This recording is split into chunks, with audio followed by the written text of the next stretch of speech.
Hii ni kwa ajili ya wanawake ambao mnajikubali sana na kujiona kwamba wewe unaweza ukaishi na mwanaume aina yoyote, pasipo kujua kwamba hata nguo dukani ikiwa inapendwa sana au ikiwa inanunuliwa sana, si kwamba ni nzuri sana, bali sometimes wateja wanaangalia urahisi wa ile nguo, yaani wepesi wa ile nguo, upatikanaji wake.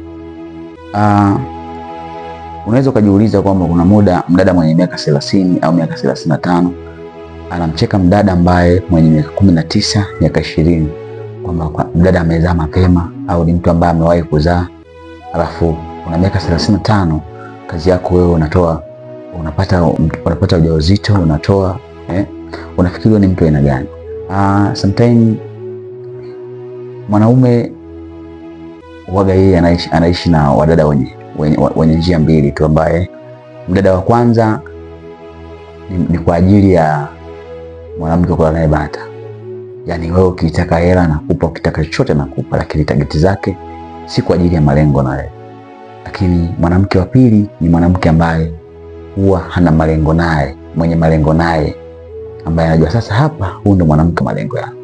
Sasa hebu jiulize, kama wewe mdada hapo ulipo, utakuwa upo kwenye nafasi ipi kati ya mdada mwenye malengo au mdada wa kula naye bata?